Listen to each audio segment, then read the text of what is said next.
Welcome everyone out to Fairview Park Hospital. We're here with Don Avery again. And Don, it's incredible times. We're getting closer together. We don't have on masks. I know, right? it's like, hey, how you doing? But it is incredible to be able to get together, and things are starting to happen out in the community, and it's all because of personal responsibility first, of taking care of business, and then of taking that vaccine. Well, I'm a big fan of the vaccine. I was, one of the first to get it on the first day it was offered here. Yeah. What happens is people will give you an exception of why they don't want the vaccine. Well, I heard this person did this or this, and of course, something they might have heard on social media or whatever. Yeah. And the vaccine is not 100% accurate. Neither is anything else. And yet the percentage is so high. The science is definitely in favor of getting the vaccine. Yeah. And not just, what the government says, the science, the researchers. What I would love to see is social media be more, positive about the vaccine, because we've seen a dramatic decrease in positive COVID patients. And I do think a lot of the things that people eventually did, wearing masks and social distancing, has had an impact. But as you've seen, in many states, including Georgia, those restrictions have been lifted. People are getting back together. People are going to church together. Restaurants are completely open, except where they can't get employees. Yeah. And yet we're not seeing any increases in positive testing and admissions and such. So I do believe the vaccine's the thing to do. I've gotten it. I believe you've gotten it, and my family has gotten it. Even my daughter and her husband have gotten it. And there's so many reasons to get the vaccine, and I hope people will get the vaccine that haven't. I would imagine you're going to ask me what the percentages are. Only about 25% of people in our county have gotten the vaccine, which is surprising to me. I know. Here at the hospital, about 55% of our employees have. Still a smaller percentage than I would like. Our medical staff, the people who would think they know the most, over 90% of them have gotten vaccinated. So that should be encouraging to the community, that most of the doctors at Fairview Park Hospital have been vaccinated. Yeah. Well, I have a lot smaller staff, but 100% of us been vaccinated. No, that's great. I know it is, and it's the confidence that you gain from that vaccine is incredible. You just feel better. I mean, I have a sense that, my chances of getting it are very, very low. And of course, I've had the pneumonia vaccine, the flu vaccine, and everything. So, okay. But I, is it perfect 100%? No, it's not. But there's the percentage of the people that are not getting it. It's higher. It's got a higher success rate than the flu vaccine every year. Some 40% of people who get the flu vaccine still get the flu. Now they don't get it as bad, and we've seen that people that have gotten very few people that have gotten the COVID vaccine have gotten it, but their symptoms are not as bad, and the duration of it is less. So there doesn't seem to be any reason not to get it. And all the rumors about the impact on childbearing or women of childbearing age and such has all been debunked by physicians. There was actually a program that we provided from a female Emory physician, who talked about the safety of the vaccine for women, especially those in childbearing age. So again, there are people that just aren't going to get the vaccine, and I don't understand that, but that's their choice. I think they'd be better off doing it. They feel safer, and quite frankly, they're at much lower risk if they get it. So. Yeah, Don, you probably know that my brother came through here with some internal bleeding, and the doctor that was in the emergency room was incredibly, made the right choices. Had to be air vac for a GI surgeon, had to go to your sister hospital in Macon. But they invited me in. He called me in late, with his wife, and everything was so professional there, and everything was expedited. People worry about their loved ones being in the hospital, emergency room, what have you, and being able to go in, and finally we're at the level where there is some visitation for loved ones, isn't there? That's a great point, and I'm glad James is doing so much better. I've spoken to him, and he's out of the woods. Our visitation policy is certainly more restrictive than it was 2 years ago, no question. as all hospitals are. But we have really tried to be as flexible as possible during these past 15, 16 months and make exceptions where possible. And even though our COVID units were not allowed visitors, we would still allow visitation to some other places. We've relaxed that even more. And so really briefly, our visitation policy, I'll start with the ER, where we at one time had no visitors and then one visitor. We let 2 people go in the ER now to visit their loved one, which is what it had always been before. Obviously, you're not going to have 5 or 6 people going to the ER to visit. There's a lot of reasons for that, safety and care and everything else. So, but a person in the ER can have 2 visitors. Throughout the hospital, our visiting hours are still going to be 9 to 7. In the ER, it's 24/7, obviously, but throughout the hospital, still 9 in the morning to 7 at night is those will be our visitation hours. We will allow 2 visitors per person, but there's no limitation on a list. We're not keeping a list anymore. So, say you've got a family of 6 that want to go see somebody, they can all go see them, just only 2 at a time. So somebody would have to leave, and then they'd swap out. We give cards to get on the elevator, and a visitor's card. So a family or a patient could have unlimited visitors, but again, only 2 at a time. Sure. Labor and delivery, while they're having the baby, only 2. But on postpartum, they can have 3 visitors at a time. And so we're trying to be somewhat, again, liberal on that, but I think for patient safety, for staff safety, for just being aware of who's in the hospital at any given time, these seem to make sense. But again, much more open, much more liberal in accessing care. If a patient doesn't want visitors or wants to limit visitors, we will respect that patient's wishes, and we'll limit visitation if they ask us to do that. And so, again, something we've always done. All right, we're with Don Avery. We'll be right back. Stay with us. At City of Hope Heart and Vascular Center, we do your heart right. Count on Dr. Collins A. Courtang, MD, FACC, FSCAI, and his competent staff to treat you with specialties in internal medicine, echocardiology, nuclear cardiology, general adult cardiology, and interventional cardiology. Other areas of expertise that Dr. K and his complete staff can help you with are acute and chronic heart attack management, peripheral interventions to save legs, heart rhythm abnormalities. So count on the professional and knowledgeable staff at Dr. Courtang's City of Hope today. Call 478-353-1970, City of Hope Heart and Vascular Center. See us today at 207A Fairview Park Drive in Dublin. If you've never had a cardiologist or if you need a second opinion, come see City of Hope Heart and Vascular Center today. And back with you, Don. There's always advancements going on here at Fairview Park. It seems like we get emails constantly from Lindsay, from your staff that tell us about the advancements and recognitions, but there are some advancements that have been, some equipment that's been added, some expansion here. Well, we feel very fortunate to be where we are at this time. I go back looking, 10, 15 years ago, we were doing a lot less. We've been able to recruit doctors, nurses, staff of other kinds, and we've been able to add services. A few years ago, we added robotic surgery where different specialists could use a robot to do surgery, general surgeons, urologists, ENT doctors, et cetera. And that technology, we were pretty fortunate to have it. A lot of rural hospitals wouldn't have that. Well, they came out with new equipment, very expensive equipment. It's like $1.8 million. But so we just recently got that in April. We got the latest technology in robotic surgery here. And it will allow our bariatric surgeons to do robotic surgery. Other subspecialties will be able to use this. And it means a patient will have a shorter recovery time, less invasive surgery, obviously. It's more precise just in the way they do that. We're evaluating some other types of robotic surgery as well, but we're pretty excited about that.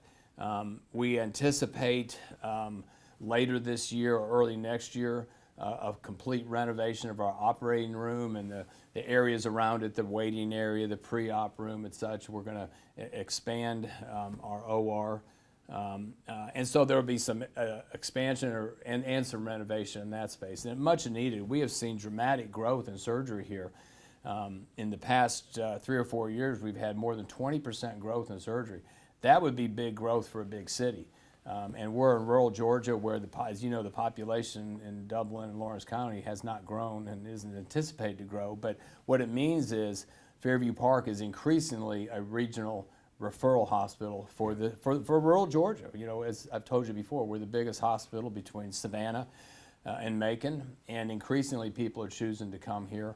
And it's because we continually add service. We anticipate, in fact, I was in a meeting before this, of adding ICU beds, opening up more beds that are not open today because we need to renovate some space to make it more modern.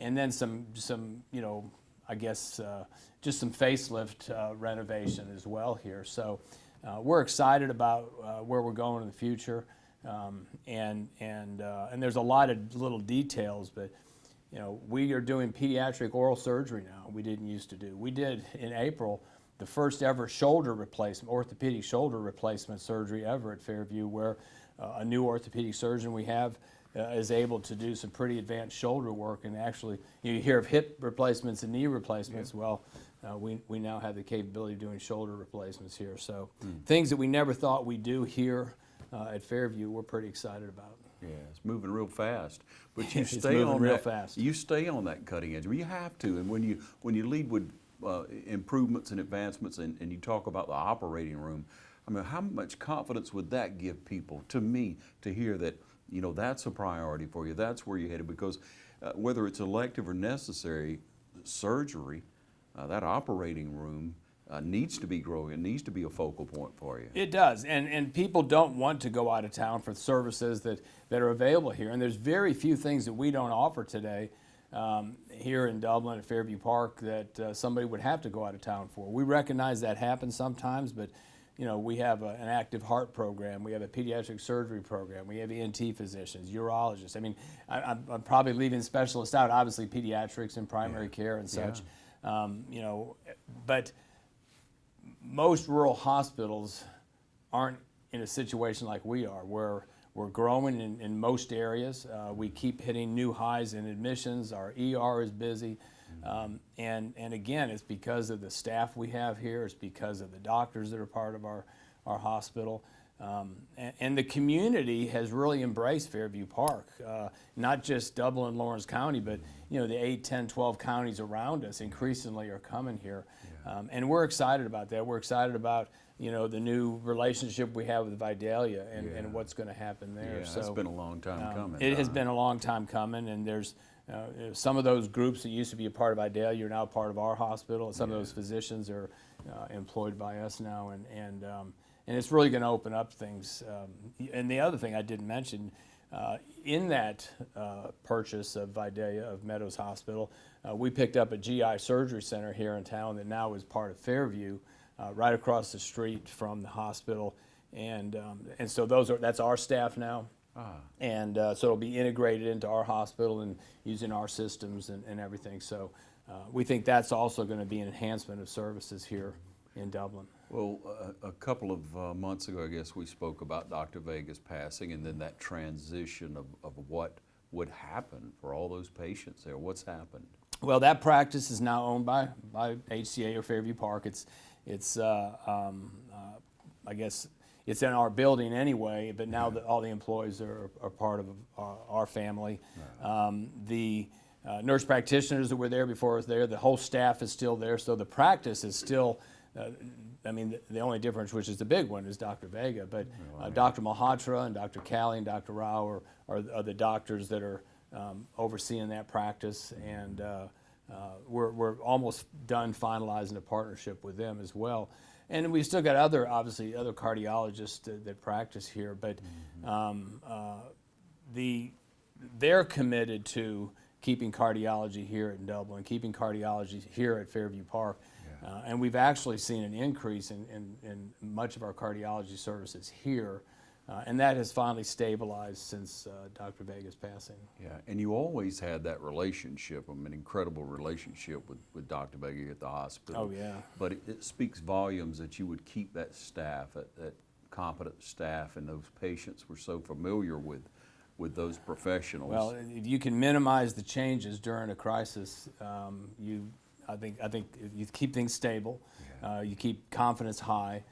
And our number one goal was to serve their patients, serve Dr. Vega's patients in a manner that they were used to, and I think we've been able to do that to a large extent. Again, I don't minimize the loss of Dr. Vega, but I think he'd be proud that it's continuing on in his memory, and his legacy will long live, not just in that practice, but at this hospital, this community. Well said. We'll take another short break and be right back. Hi, I'm Don Carswell here at Dublin Chevy Nissan. We don't want to get back to normal, we want to get better than normal. Our people are working harder than ever to earn your business, whether it's in sales or service. We have plenty of Nissans to choose from, and we'll offer you a great buying experience. And folks, there's never been a better time to get more money for your trade. And remember, Don sells cars well, only at Dublin Chevy Nissan. Well, Don, you know, you love to get awards. You love to Who get doesn't, recognized, right? right? You love to get recognized. I mean, it's, you know, you're doing a good job. You see it day to day, but when you're recognized regionally and nationally, as the hospital's been done time and time again. But let's talk about the recent awards that you've received. Well, I've been really humbled by some of these awards we've gotten, and it's so reflective of the team that we have here, from housekeeping to lab to radiology to our nurses, our medical staff, because these national organizations look at so many different metrics and so many measures, but most of them are focusing on the quality that's given, the outcomes that people get when they come to a hospital, the safety, and there's a lot of metrics that determine safety, infections and falls and things like that. And to the greatest extent you minimize or eliminate those, you're a more safe hospital and have higher quality and better outcomes. We have multiple times over the past decade gotten an A rating from the Leapfrog organization, which measures those kind of things. The national organization, I think twice in the last decade we got a B, and all the other times we got an A. And of course nobody likes the Bs, but the reality is that's a pretty good grade too. And so we got another A rating this year. We did last year during COVID. Interestingly, Leapfrog also recognizes their top hospitals in different categories. And in the rural category, we're recognized by Leapfrog in 2020 as a top rural hospital by Leapfrog, which that was kind of a surprise to us. You know, one of the biggest surprises is CMS, the Center for Medicare and Medicaid Services, rates all the hospitals in America. You get a 1-star, 2-star, 3-star, 4-star, 5-star. Very few hospitals get a 5-star. There's 6 in Georgia. And I probably wouldn't be mentioning this if we weren't one of those. And so we were thrilled to be recognized by CMS as a 5-star hospital. There's another organization that is called IBM Watson, and they are kind of the private business rating organization of all hospitals, and they have a very strict set of criteria. For the 4th time or 5th time, we have been recognized by them as a top 100 hospital. Now what that means is there's 5 categories of hospital. There's large teaching, large community, medium community, small community. We're considered a medium community hospital. There's almost 800 of those hospitals in America in that category, and we're rated in the top 20 of those 800. And so they have 20 hospitals from each of those categories. That's the top 100, and they name that every year. And we were again named a top 100 hospital in America. And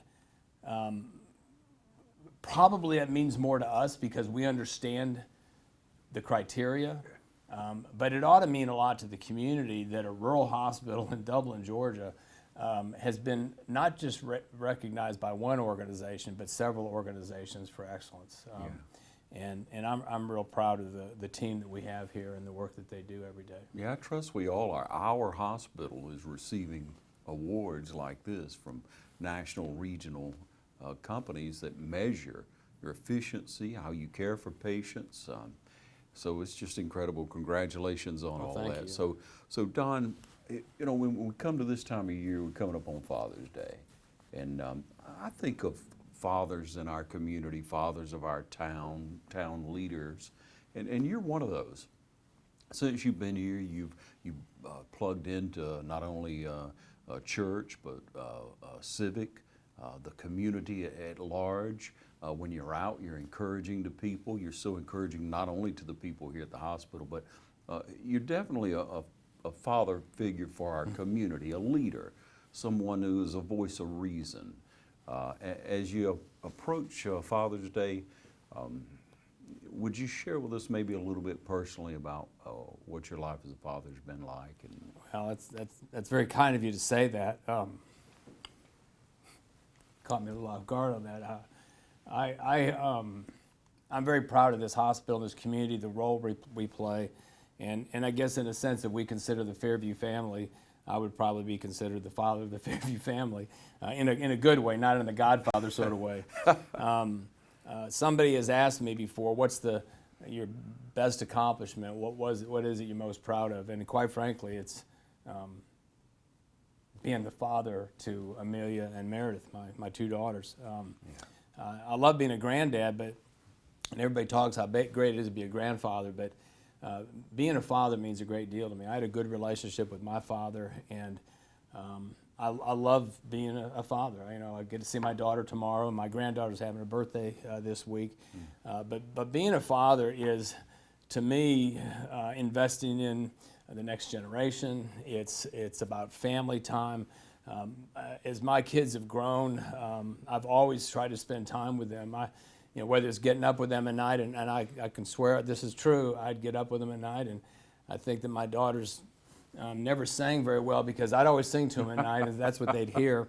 But I would date my daughters growing up. Each month I would take them individually on a date, just daddy-daughter. We hear a lot about, she's a daddy's girl. Well, I'm a girl's daddy. Being a father, when I think of the biblical standard of being a father, that's kind of the goal, what you hope to achieve.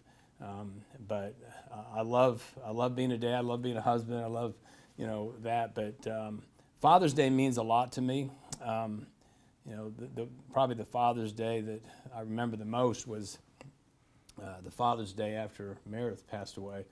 And I got a chance. We were planning on going to Africa that summer. Meredith and I were. She had been the year before. Well, I did go. And the year before, she was standing at Victoria Falls in Zambia. And she's standing there at Victoria Falls, and there was a picture of her from behind, and she's standing there facing the falls.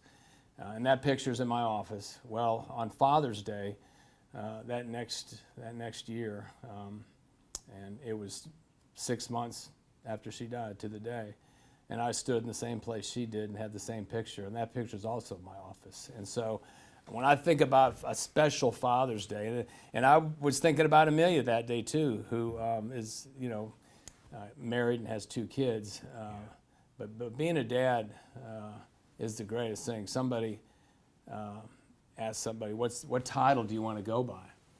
And it was a politician, and he had high office, and he said, my favorite title's Dad, and that would be my favorite title is Dad, or Daddy. So, being a father means a great deal to me. thank you. Thank you for sharing that, Don. And again, thank you for what you do here at the hospital. And ladies and gentlemen, again, our hospital receiving awards, growing leaps and bounds to better serve our community at large. Thanks again. And thank you for joining us right here on TV 35.